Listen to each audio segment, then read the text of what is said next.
The Kia Sorento is one of my favourite SUVs. I honestly think it's about the best mass market mid-sizer on the road. But now Kia have made it even better with a plug-in hybrid version. The 2022 Sorento GT-Line looks pretty much the same as it did when I reviewed it last year. So being a top spec model, it gets LED projector front headlights, a panoramic sunroof, parking, collision and avoidance assist. It also gets blind spot monitoring with vision on the instrument cluster and can seat 5 people comfortably and 2 more perhaps not quite as comfortably in the third row. And weirdly, if you go to the Kia website, you won't actually find any information on this particular model, but I assure you it does exist. Just ask your local Kia dealer. So what's the difference between a PHEV and a regular hybrid?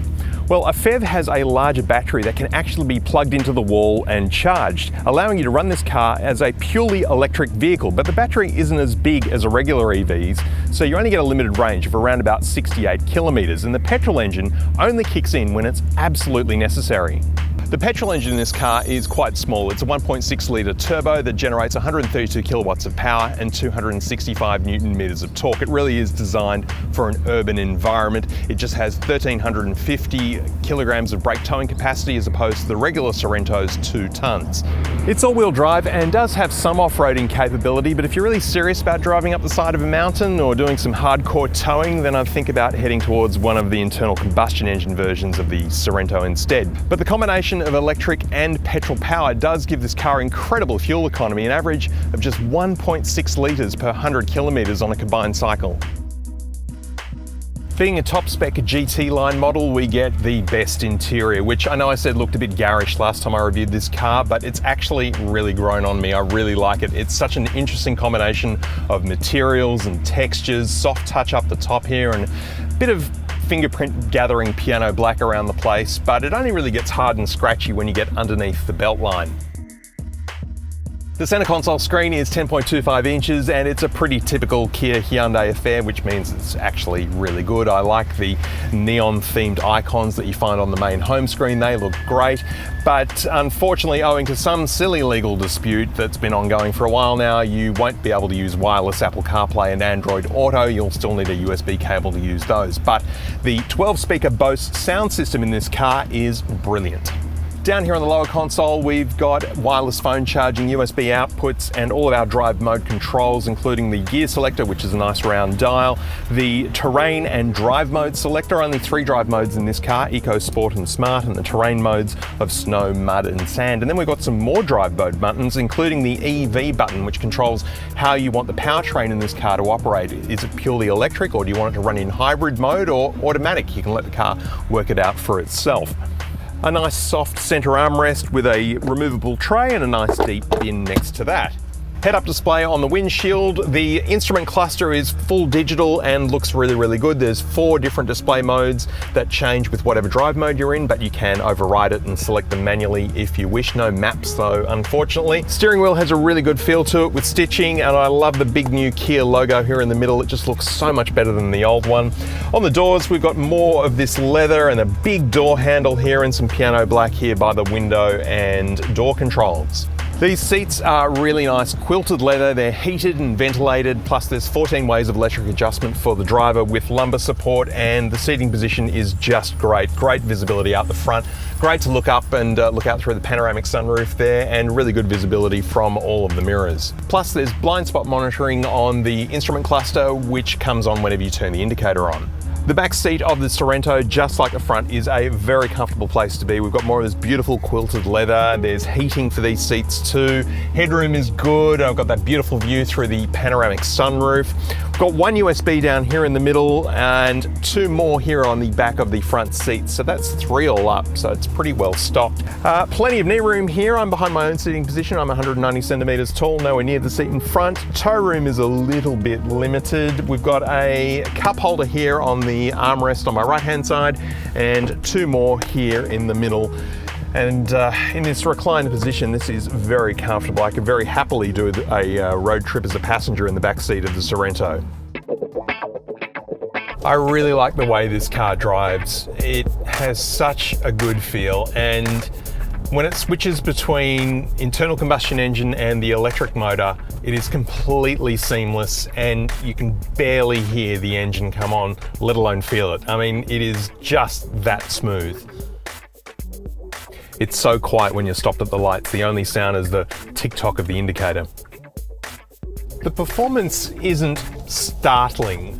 That's not to say that it's underpowered or slow. It's just not quite the same as planting your foot down in a Tesla Model 3, for example. Aside from the regular drive modes of Eco, Smart and Sport, you can also select how this car uses its electric motor. And that's the key difference between this and a regular hybrid.